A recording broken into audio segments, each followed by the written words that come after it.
Vayamos ahora al libro de Daniel. Daniel capítulo 1.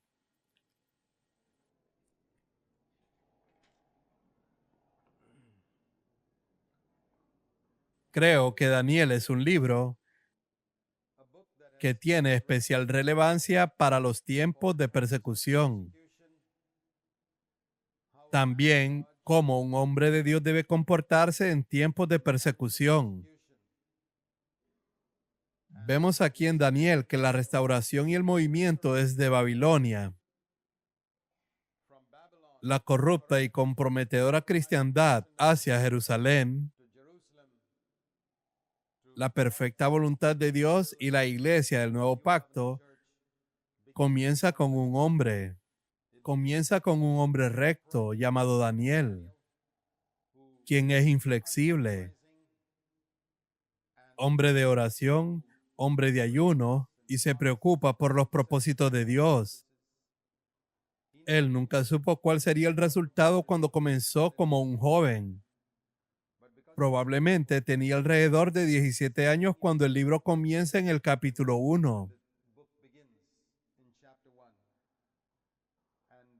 Y para cuando termina, tiene alrededor de 90 años.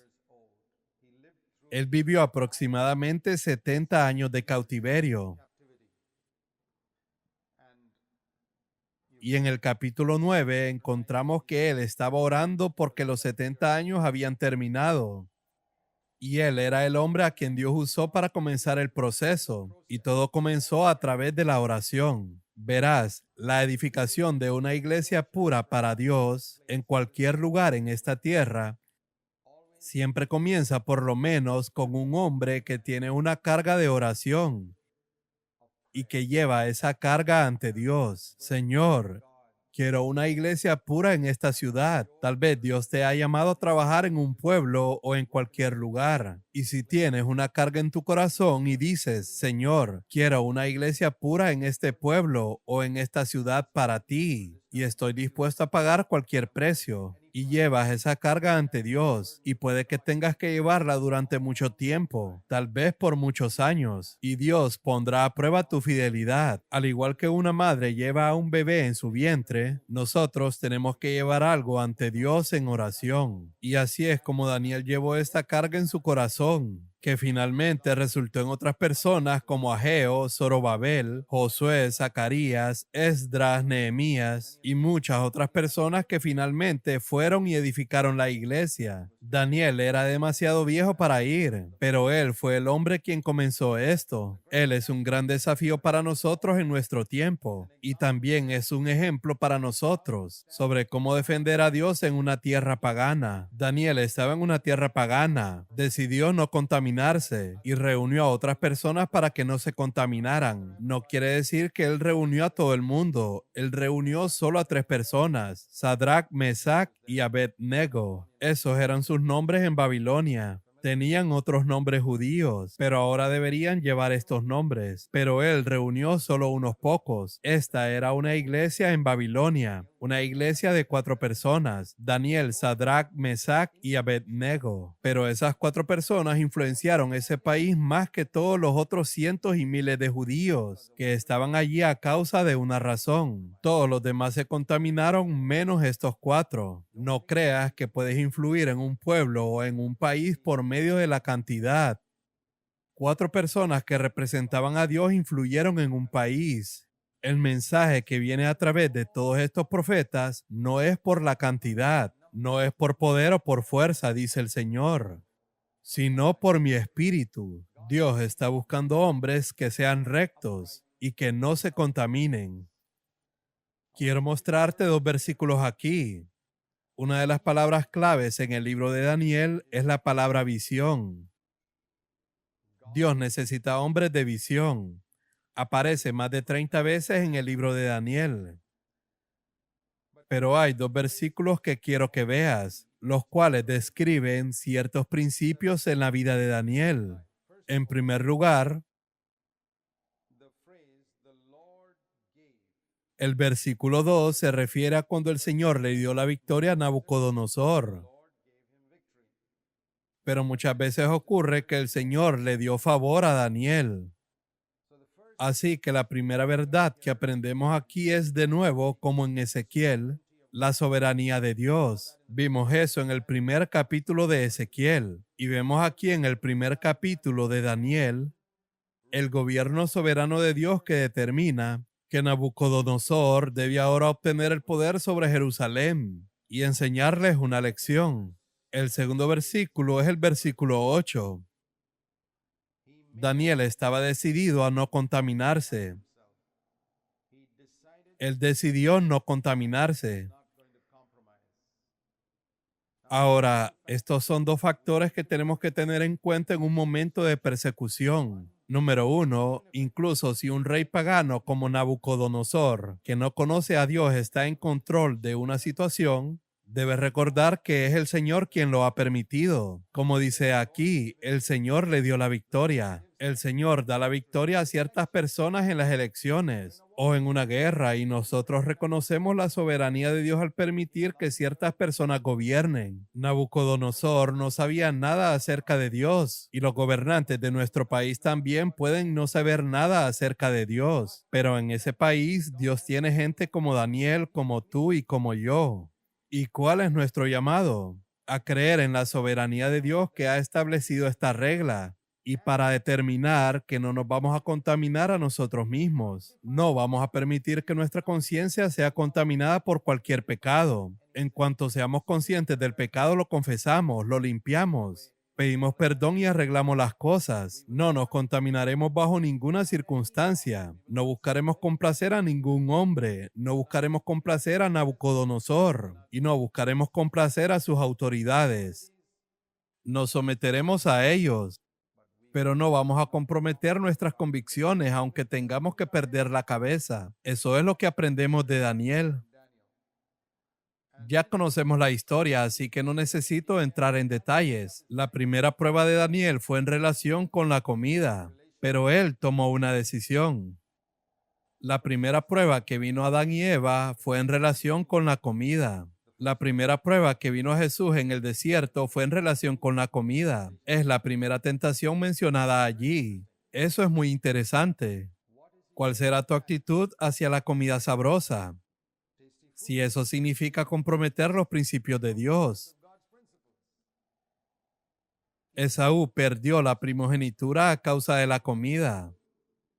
Isaac perdió su visión espiritual porque amaba la comida sabrosa que Esaú traía. Hay muchas advertencias en las escrituras sobre las personas que son amantes de la comida, perdiéndose la voluntad de Dios. Daniel determinó, Dios ha dicho que este tipo de carne no se debe comer. Habían ciertas leyes. Estudiamos eso en el estudio de Levítico, en el capítulo 11. Y él dijo, no la voy a comer y no voy a beber este vino. Y en el principio él estaba solo. Había muchos otros judíos que estaban allí, pero Daniel estaba solo. Luego vemos en el versículo 11 a Ananías, Misael y Azarías, los cuales eran los viejos nombres de Sadrach, Mesach y Abednego. Cuando ellos vieron a un hombre tomando una postura por Dios, ellos tomaron valentía y se animaron a unirse a él. Ahora, si Daniel no hubiera tomado una postura, nosotros nunca habríamos oído hablar de Ananías, Misael y Azarías. Entre los cristianos hay tres tipos de personas. Número uno, los transigentes absolutos. De esos hay miles y millones hoy en día. El número dos son aquellos como Ananías, Misael y Azarías, que no tienen la valentía de pararse por su cuenta, pero están dispuestos a tomar una postura si alguien más la toma primero. Este segundo grupo es mucho más pequeño. Son muy pocos. Y el número tres es un grupo más pequeño. Tomando el ejemplo del tabernáculo, serían los que entran en el lugar santísimo. En este grupo puedes encontrar una persona aquí y una persona allá, así como Daniel, que tomará una postura que nadie se atreve a tomar. Creo que en muchos lugares de la India y del mundo hay un número de personas como Ananías, Misael y Azarías, que quieren tomar una postura por Dios para tener un testimonio puro para el Señor en su localidad, pero no tienen la valentía de hacerlo por sí mismos y están a la espera de un Daniel. Y cuando un Daniel llega a ese pueblo o a esa ciudad, entonces estas personas vendrán y se reunirán con él. Y si un Daniel nunca llega a ese lugar, estas personas van a vivir y morir sin ser un testimonio puro para el Señor. Así que, ¿cuál es el desafío en nuestro país? Dios está buscando personas como Daniel que determinen en su corazón no contaminarse. Y cuando tomen esa postura, automáticamente atraerán a los Ananías, Misael y Azarías. Si no me crees, pruébalo. Lo hemos visto pasar en muchos lugares en esta tierra. Dios primero busca a un hombre, y si no lo encuentra, siempre habrá confusión. También hemos visto en diferentes lugares de nuestra tierra que Dios busca a un hombre que no busque su propio beneficio, que no esté interesado en nada para sí mismo y que esté dispuesto a perder su vida. Dios podría elegir a un joven de 17 años y hacerlo profeta para que tomemos una postura. Estas otras personas pueden haber sido mayores que Daniel, pero se unieron a él y lo reconocieron como su líder. Leemos en el versículo 12 que Daniel tenía esa fe. Él habló con autoridad y él le dijo al rey, por favor, pruébanos durante 10 días con una dieta de vegetales y agua. Al cumplirse los 10 días, compara nuestro aspecto con el de los otros jóvenes que comen la comida del rey. Él tenía esa fe. Y es importante que Dios encuentre personas que puedan hacer esta confesión de fe. Dice el versículo 15. Al cumplirse los 10 días, Daniel y sus 3 amigos se veían más saludables y más nutridos que los demás. Ahora en el versículo 15 vemos a Dios dándoles poder sobrenaturalmente para la salud en su cuerpo. En el versículo 17 vemos que Dios los bendijo, les dio sabiduría para sus mentes. A estos 4 jóvenes Dios les dio aptitud excepcional para comprender todos los aspectos de la literatura y la sabiduría. Y a Daniel le dio la capacidad especial de interpretar el significado de visiones y sueños. Ese es el espíritu. Así que en esos versículos vemos a Dios capacitándolos sobrenaturalmente en el cuerpo, alma y espíritu. Y creo que necesitamos confiar en Dios para que nos dé salud en nuestro cuerpo, inteligencia en nuestra mente para entender sus caminos y visión espiritual por el Espíritu Santo. Ahora vamos al capítulo 2. No voy a entrar en todos los detalles, solo voy a enfatizar algunos versículos aquí y allá. Aquí leemos sobre este sueño que Nabucodonosor tuvo. Nabucodonosor llamó a los astrólogos y les exigió que le dijeran cuál era el significado de este sueño.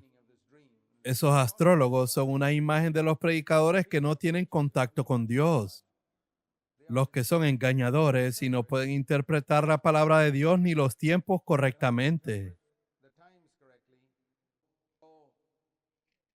Los astrólogos respondieron al rey. En el versículo 11, nadie excepto los dioses pueden contar al rey su sueño, pero los dioses no habitan entre los hombres. ¿Cómo podremos saber lo que el rey soñó? Por favor, su majestad, cuéntenos el sueño y nosotros le diremos lo que significa. Ya sabes que cuando alguien te cuenta un sueño, puedes inventarte la interpretación que quieras y pretender que estás en contacto con Dios, así como muchos predicadores de hoy en día que pretenden estar en contacto con Dios. Toman un versículo, interpretan y dicen, esto es lo que Dios dice. Pero Nabucodonosor era muy astuto. Él les dijo, si ustedes realmente están en contacto con Dios, también deberían ser capaces de contarme el sueño. En un verdadero siervo de Dios hay un cierto elemento de lo sobrenatural. Si estás verdaderamente ungido por Dios, tendrás experiencias en tu ministerio donde cuando vayas a un lugar donde no conozcas a nadie, al momento que prediques la palabra de Dios será exactamente según la necesidad de alguna persona sentada allí. Ellos pensarán que alguien vino y te dijo acerca de sus problemas. Este es el elemento de la profecía que necesitamos tener en nuestro ministerio. Tenemos que buscarlo y desear fervientemente la profecía. En el versículo 14, cuando Daniel se enteró de esto, encontramos que él estaba tranquilo y manejó la situación con gran sabiduría.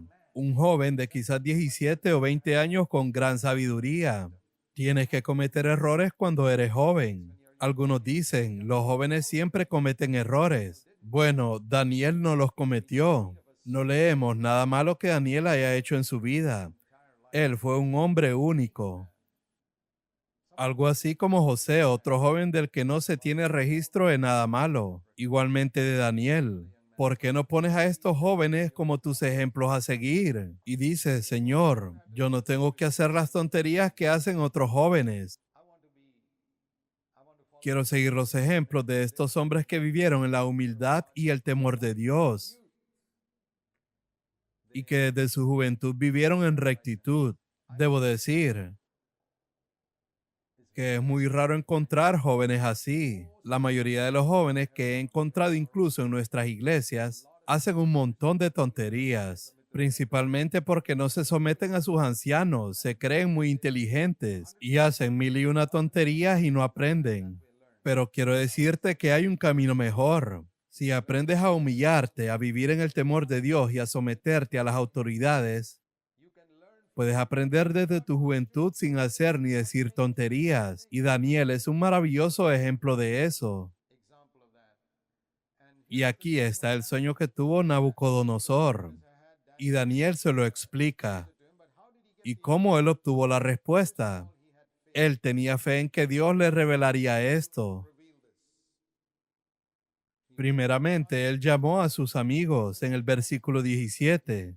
Creo que es muy valioso tener compañerismo en la oración, en especial cuando te enfrentas a un problema que es demasiado difícil para ti. Daniel comprendió el principio de un solo cuerpo. Él era un hombre del nuevo pacto que vivía en tiempos del antiguo pacto y dijo, déjame buscar a estos tres hermanos y oremos juntos. Les rogó que pidieran al Dios del cielo que tuviera misericordia y les revelara el secreto. En el verso 18, y ellos en primer lugar comenzaron su oración con alabanza. Ese es un hábito muy bueno para practicar. Primero dijeron, alabado sea el nombre de Dios. Luego en el verso 21, Él controla el curso de los sucesos del mundo. Él quita reyes y pone otros reyes. Él da sabiduría a los sabios y conocimiento a los estudiosos. Él revela cosas profundas y misteriosas. Te agradezco y te alabo, Dios de mis antepasados, porque me has dado sabiduría y fortaleza.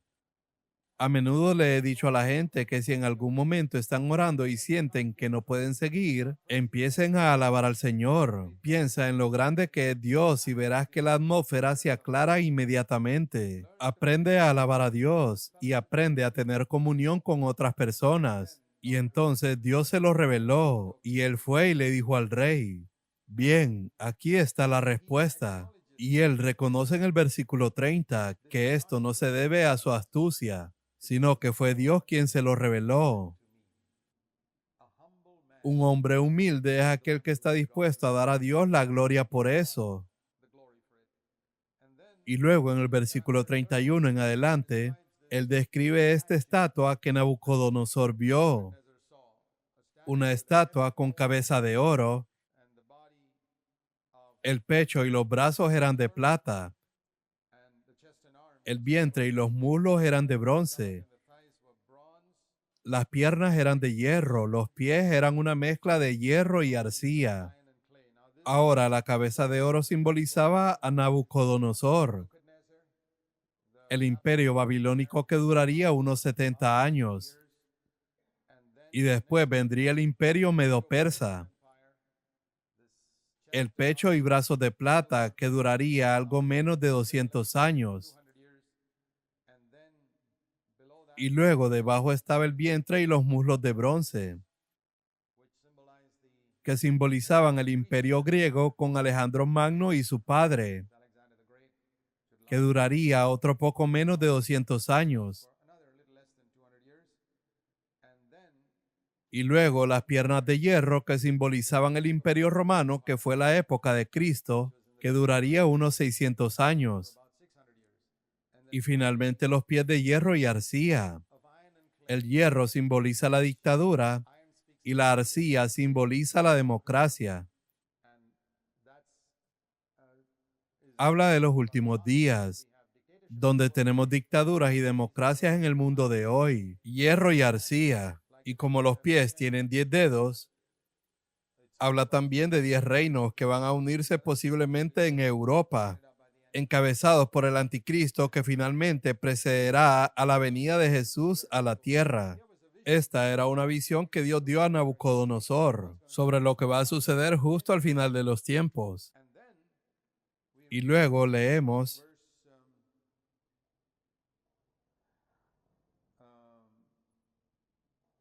que una roca de una montaña fue cortada, pero no por manos humanas. La roca golpeó los pies de la estatua en el versículo 34 y quedó reducida a pequeños trozos. El versículo 44 es una imagen del reinado de Cristo. El Dios del cielo establecerá un reino que jamás será destruido. Así que Dios le dio a Nabucodonosor una visión hasta el milenio, hasta la venida de Cristo y el establecimiento de su reino. Ahora, si entendiste el oro, la plata, el bronce y el hierro, la estatua, entenderás el siguiente capítulo. Porque Nabucodonosor en Daniel capítulo 3 versículo 1 hizo una estatua totalmente de oro. ¿Entiendes el mensaje? El mensaje es, voy a estar hasta el final. No va a haber plata, no va a haber bronce, no va a haber hierro. Será oro hasta el final. Como solían decir en esos días al rey, oh rey, vive por siempre. Esa era la forma en que solían saludar a los reyes. Y él era tan estúpido que pensó que iba a vivir para siempre hasta que Jesús volviera. Esta es una imagen de la soberbia del hombre. Y en Daniel capítulo 3, verso 1, lee sobre esta estatua que Nabucodonosor hizo. La hizo totalmente de oro, no la hizo de plata ni de bronce, y ordenó a todo el mundo que lo adorara. Ahora es obvio que Daniel no estaba en la ciudad en ese momento. Él estaba lejos en alguna parte. Y estas tres personas, Sadrach, Mesach y Abednego, estaban solos allí. Todos los demás judíos ya estaban contaminados.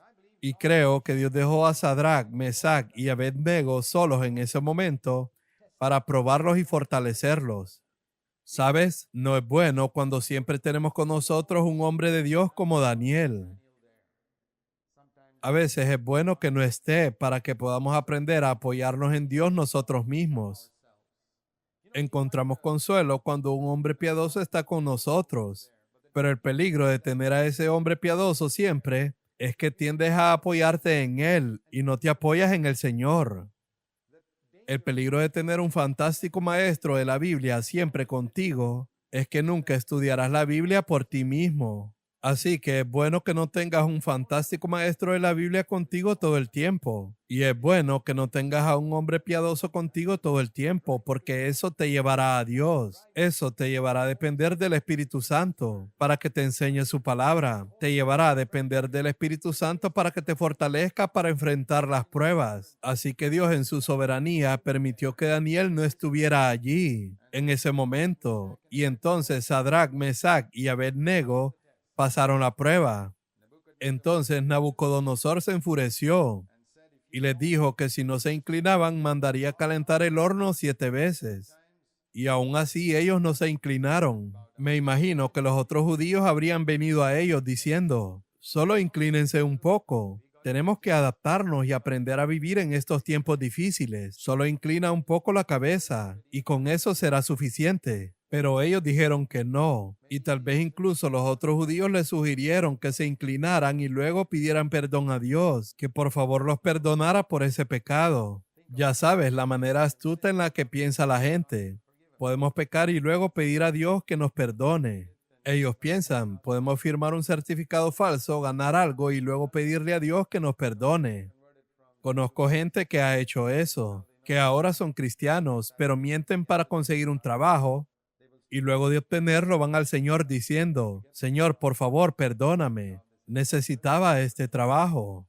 Y se creen muy listos porque consiguieron el trabajo y también le pidieron perdón a Dios. Pero si has conseguido un trabajo por haber dicho una mentira, ¿estás en el lugar donde Dios quiere que estés? Déjame decirte que vas a tener problemas. Y conozco gente que ha tenido problemas. Nunca podrás llegar al lugar al que Dios tiene asignado para ti diciendo una mentira. No, tienes que decir, no voy a inclinarme ante tus ídolos, no voy a contaminarme. No voy a decir una mentira por muy pequeña que sea. Y si voy a perder algo por eso, estoy dispuesto a perderlo. Esa es la calidad de discípulos que debemos producir. No solo debemos enfocarnos en nosotros mismos. Daniel era así y enseñó a Sadrach, Mesach y Abednego a ser así.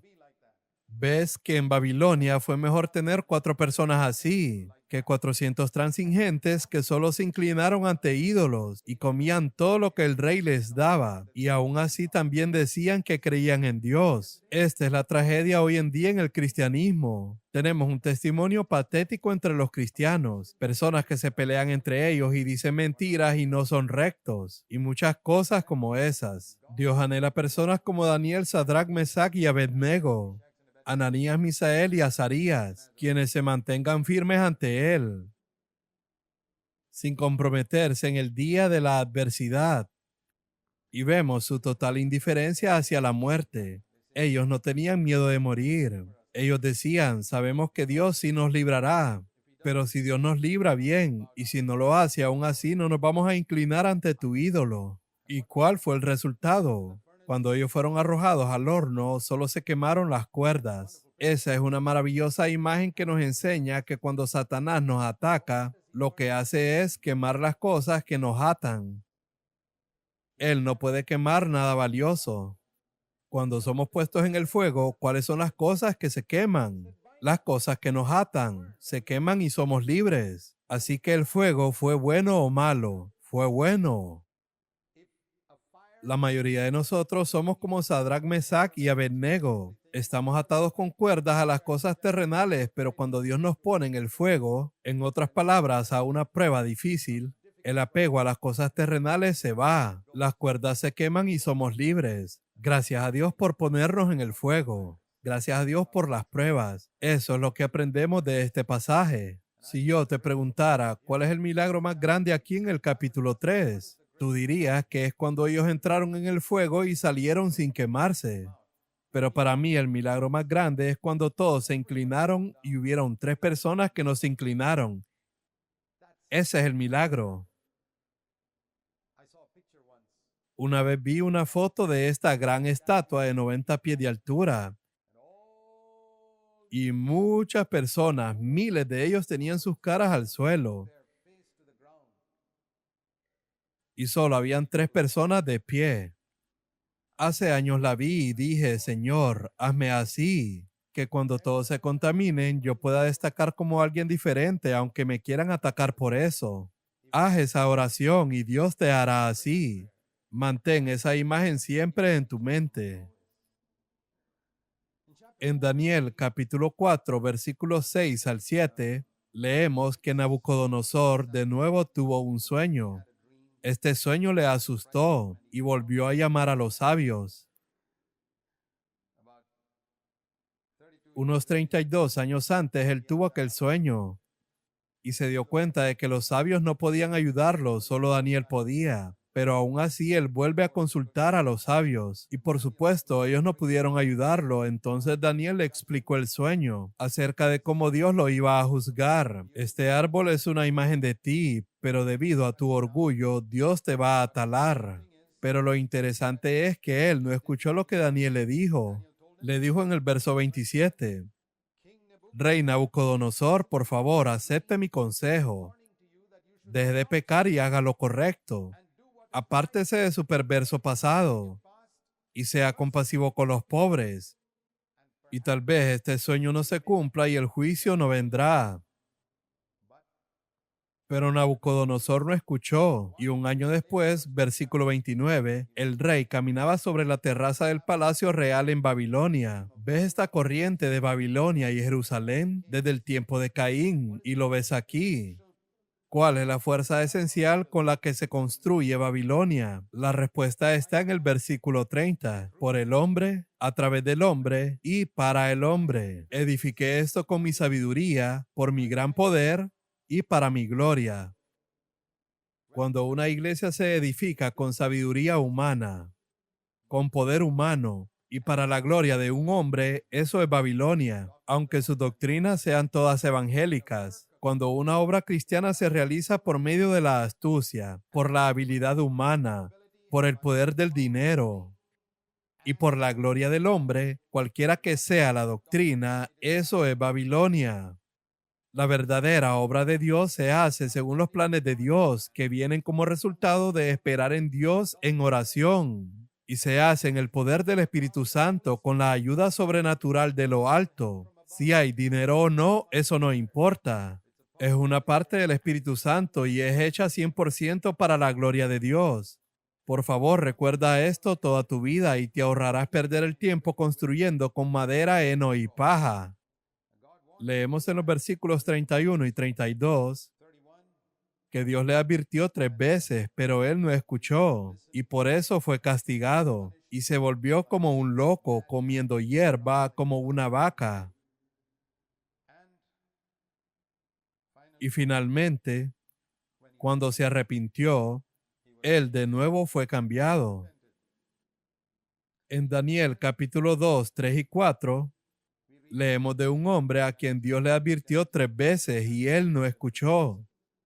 Y finalmente Dios lo castigó. Y leemos en el versículo 32 que fue durante un periodo de 7 tiempos. Y luego él se arrepintió. Y cuando él se arrepintió, hizo una de las declaraciones más fantásticas que se encuentran en cualquier parte de la Biblia sobre la soberanía de Dios en los versículos 34 y 35. Y esto es lo que me hace creer que Nabucodonosor hoy está probablemente en el cielo. ¿No es interesante que Salomón esté en el infierno y Nabucodonosor en el cielo? Porque él dice, su dominio es perpetuo, eterno es su reino. Todos los hombres de la tierra no son nada comparados con él. Él hace lo que quiere entre los ángeles del cielo y entre la gente de la tierra. Nadie puede detenerlo ni decirle, ¿por qué haces estas cosas? Ahora, si él vivió según esa fe hasta el final de su vida, creo que él pudo haber entrado en el reino de Dios.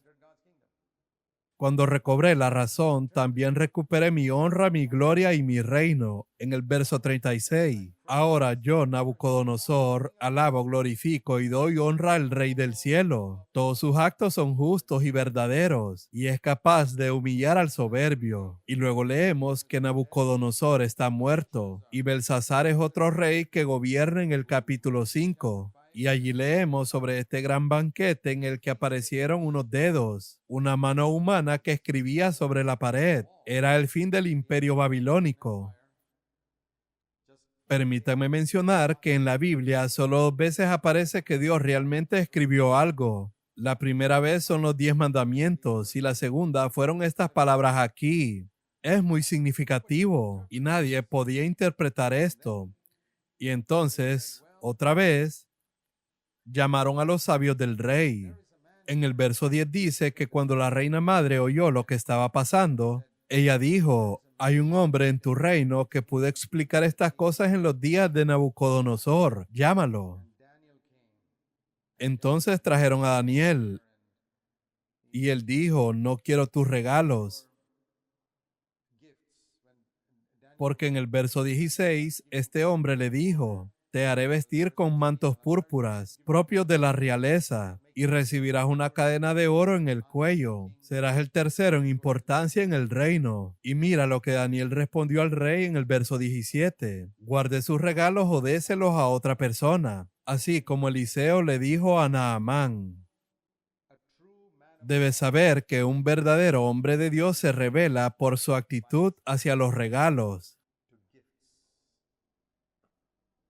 ¿Cuál es tu actitud ante los regalos? Especialmente cuando personas impías como Belsasar quieren darte grandes regalos, porque hiciste algo por ellos en el nombre de Jesús. Ahí es donde se prueba a un verdadero hombre de Dios. Ahí es donde encuentras a un Eliseo y a un Daniel, que sobresalen entre otras personas y dicen, no, gracias, guarda tus regalos para ti. Aún te bendeciré y te daré la palabra, pero no quiero tus regalos. Por favor, ten eso en cuenta. Muchas personas se han destruido a sí mismas por recibir regalos de personas de quienes no deberían haberlos recibido. Está bien recibirlo del pueblo de Dios si te lo dan voluntariamente y si están mejor que tú económicamente, pero no está bien recibir dinero de gente que está peor económicamente que tú, incluso si ellos son creyentes o incrédulos. Daniel, primero que todo, le da un mensaje a Belsasar. Le dice en el versículo 22, tú sabes todo esto, pero no te has humillado. Has desafiado a Dios tomando las copas del templo para beber. Daniel fue un profeta valiente. Él le advirtió al rey de este peligro. En el versículo 25 lee estas palabras: Mene, mene, tekel, uparsin, y las interpreta.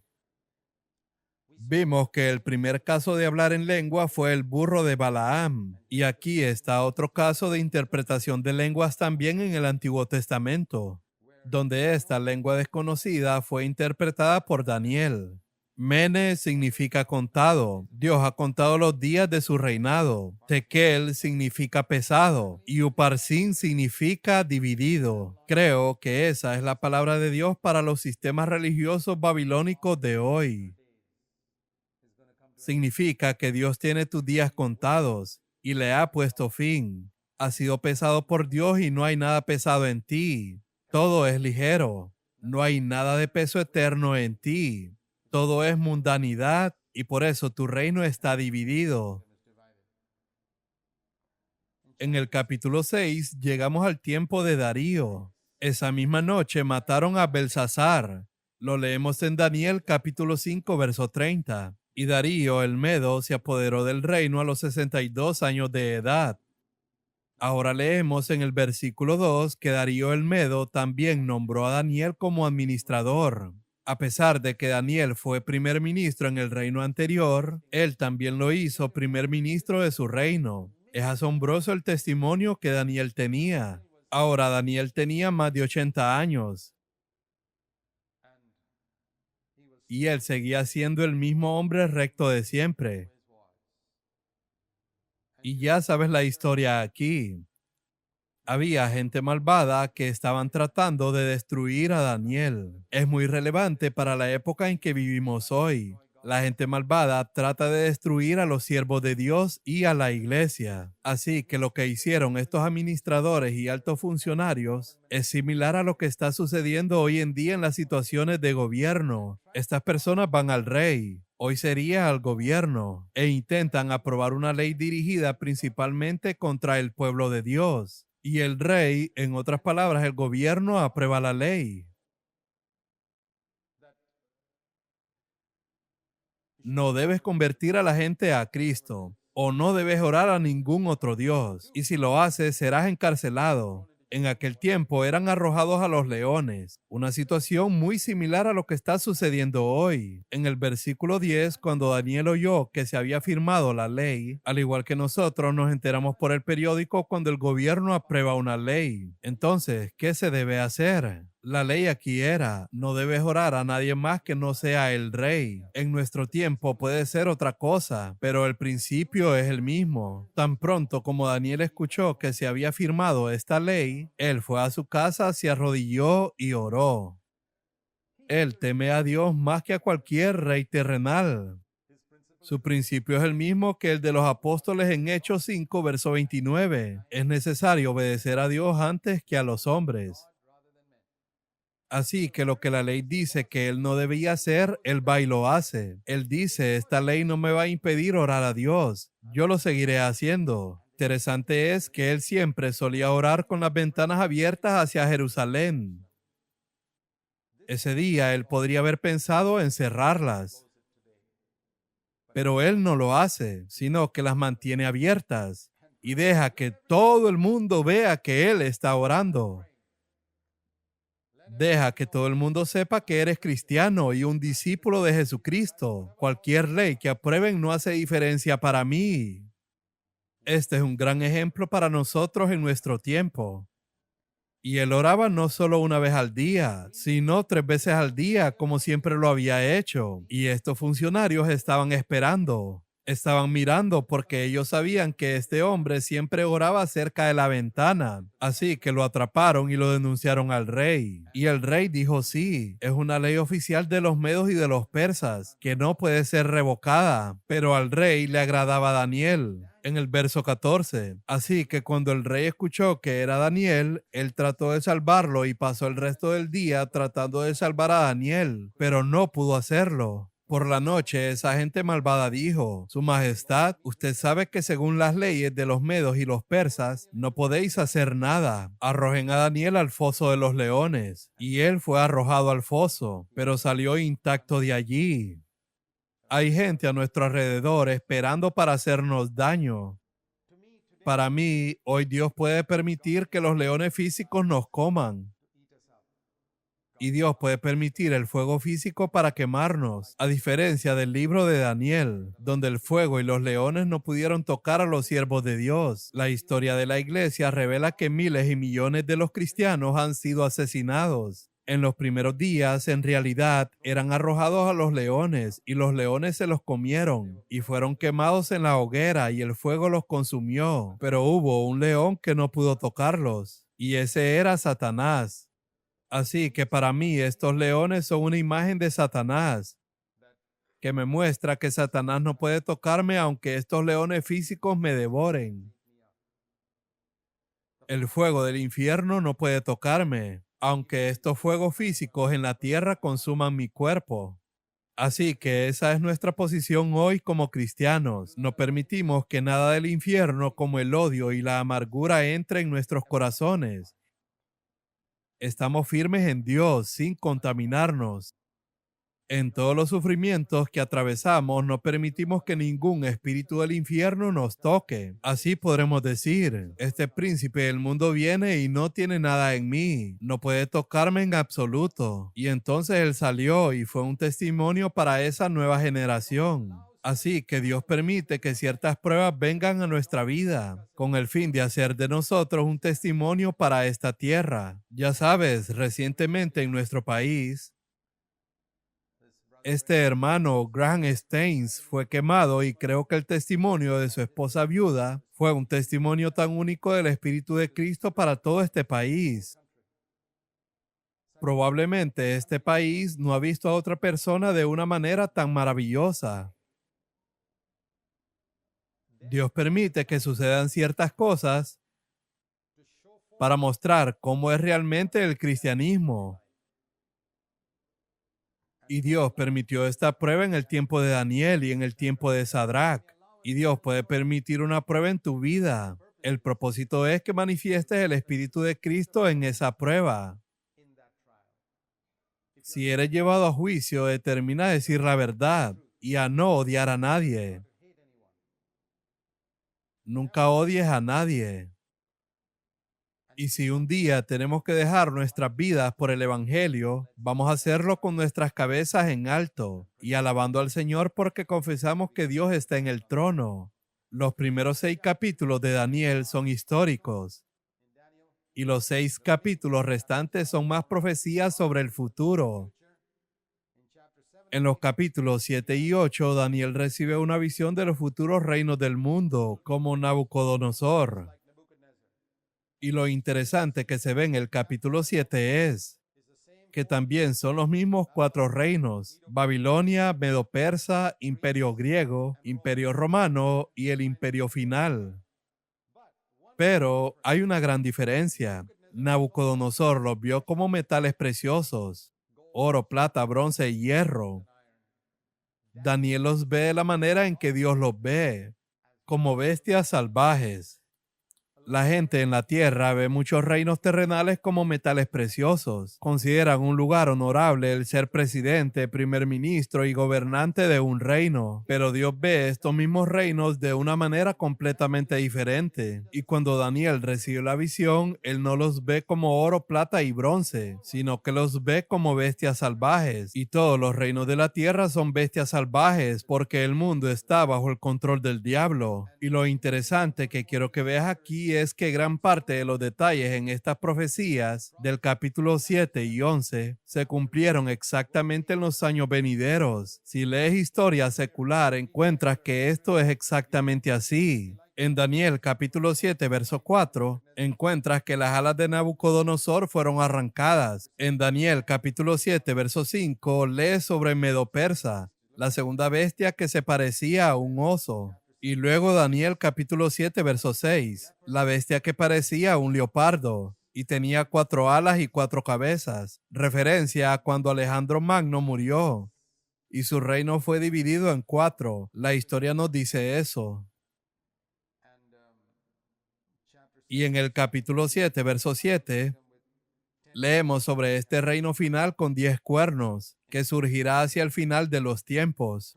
Del versículo 13 en adelante, leemos acerca de Dios sentado en su trono, con millones y millones de ángeles adorándole.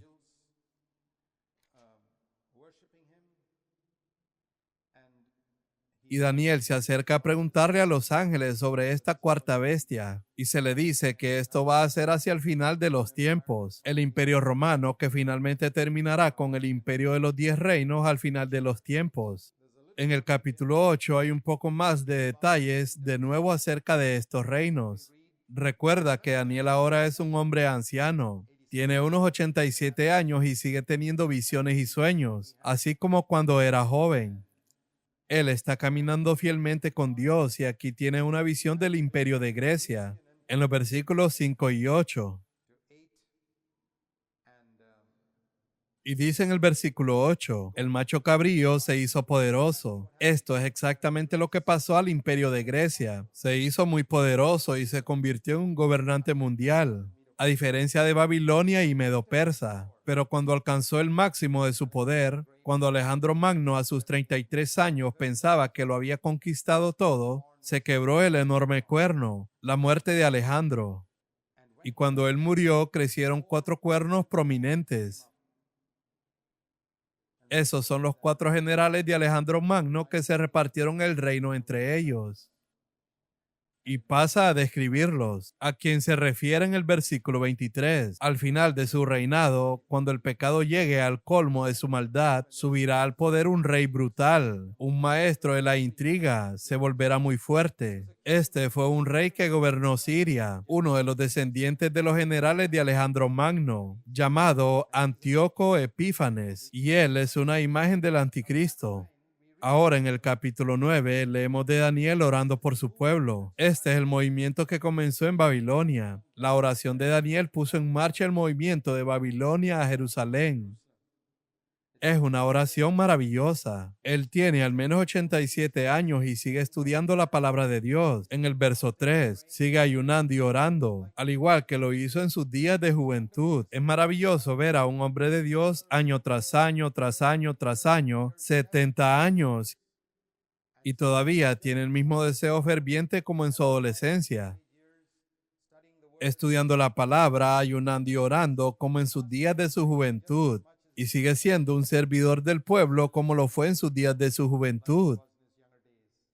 Qué maravilloso ejemplo tenemos en Daniel, un único siervo de Dios en las Escrituras. Si mantienes ejemplos como este presentes en tu vida, puedes llegar a ser así tú mismo. Y él oró. Él no critica a otras personas. Él no dice, Señor, estas personas están terriblemente descarriadas. Él dice, oh Señor, tú eres un Dios grande y temible. Versículo 5. Pero hemos pecado, nos hemos rebelado y nos hemos negado a escuchar tus mensajes. Señor, tú tienes la razón, pero como ves, tenemos el rostro cubierto de vergüenza. Esto nos sucede a todos. Oh Señor, hemos pecado. ¿Ves? Él se identifica. Señor, somos nosotros. No ellos, sino nosotros. Ese es el tipo de oración que Dios responde. Señor, nosotros los cristianos hemos deshonrado tu nombre en esta tierra. Nosotros te hemos defraudado. No hemos sido el testimonio para Cristo que este país necesita ver. Hemos fallado, Señor. Envíanos un avivamiento. Señor, tú tienes la razón. Tenemos el rostro cubierto de vergüenza. Ten piedad y perdónanos. Hemos pecado contra ti. Un hombre piadoso ora así. En el versículo 24, Dios le da una visión y le dice: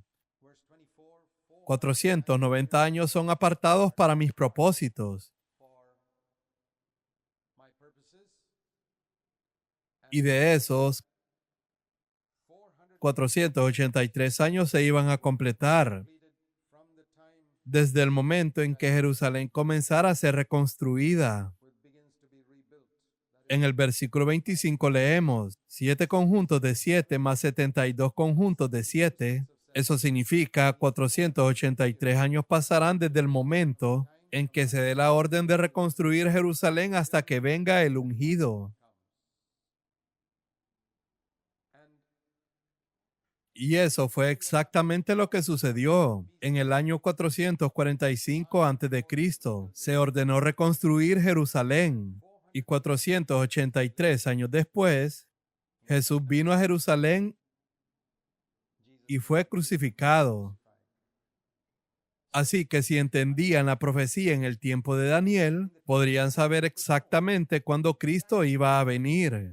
Bastante sorprendente. Ahora, hay un periodo de 7 años que queda fuera, y ese periodo de 7 años va a ser el final de los tiempos, que todavía está por venir, cuando el anticristo gobernará esta tierra. Los cristianos se enfrentarán a una tremenda persecución y tribulación, y serán odiados por todas las personas en todo el mundo. Y luego, al final, Cristo vendrá. En el capítulo 10, habla de una lucha en los cielos. Daniel está orando y hay una gran lucha pasando allí. Él hizo otro tipo de ayuno esta vez. Se abstuvo completamente de comer. No comió alimentos pesados, solo alimentos simples. Entonces este ángel vino al encuentro de Daniel y le dijo: estaba tratando de venir, versículo 13, pero durante 21 días el espíritu príncipe del reino de Persia me impidió el paso. Así que algún espíritu maligno en los cielos estaba reteniendo. Pero desde el primer día que comenzaste a orar, tu petición fue escuchada en el cielo. En el verso 12, tardó 21 días en llegar la respuesta. Dios no responde a nuestras oraciones inmediatamente, pero quiero decir una cosa sobre este capítulo. Por favor, recuerda que esto pasó antes de la cruz del Calvario, antes de que los demonios y Satanás fueran derrotados en el Calvario. Por eso no creo que hoy se necesite 21 días para expulsar un demonio. Jesús nunca tomó 21 días para expulsar algún demonio. Todos los demonios fueron derrotados en la cruz del Calvario. Hoy nosotros operamos desde una posición completamente diferente que la de Daniel. Daniel fue de la era antes de la cruz del Calvario y nosotros después de la cruz del Calvario. El diablo hoy está derrotado y ha sido derrotado en la cruz del Calvario. Así que ahora tenemos derecho a ponerlo bajo nuestros pies. Al resistirle, puede tomarnos tiempo ver los efectos de su obra, pero al ser rectificados podemos poner al diablo bajo nuestros pies desde el primer día en el nombre de Jesús. Luego leemos en el capítulo 11 de la historia del resto del imperio, del tiempo de Alejandro Magno. Otra vez Alejandro Magno es mencionado en el versículo 3, cuando dice que surgirá un rey poderoso. Antíoco Epífanes se menciona en el versículo 21, que es un tipo del anticristo, un hombre despreciable. Y muchas cosas en esa última sección son aplicables a los últimos días. Así que si lo lees en relación con los últimos días, aquí hay un maravilloso versículo. Versículo 32. El pueblo que conoce a su Dios en los últimos días se mantendrá fuerte y lo resistirá. Y en los últimos días los líderes sabios instruirán a muchos. Verso 33. Pero esos maestros morirán por fuego y espada, o los encarcelarán y les robarán. Algunos de los sabios serán víctimas de la persecución. Verso 35. De esa manera ellos se perfeccionarán, se limpiarán y se refinarán hasta que llegue el tiempo del fin. Y luego describe lo que hará el rey. Y luego en el capítulo 12 se refiere al reinado del anticristo. En el capítulo 12 dice que habrá dos resurrecciones. Versículo 2. Algunos para vida eterna y otros para vergüenza. Y dice en el versículo 9. Vete ya, Daniel. Al final estarás en el lugar que te ha sido señalado. Pero mientras tanto, recuerda esto. Versículo 3. Los sabios resplandecerán tan brillantes como el cielo, y quienes conducen a muchos a la justicia brillarán como estrellas para siempre. ¿Quieres brillar como una estrella por los siglos de los siglos en la eternidad? Convierte hoy a la gente hacia la justicia. Convierte hoy a la gente hacia una vida piadosa. Pasa tu vida convirtiendo a otros hacia la piedad. Y dice en el verso 13, sigue tu camino, descansarás y entonces al final de los días te levantarás para recibir la herencia que el Señor ha reservado para ti. Oremos.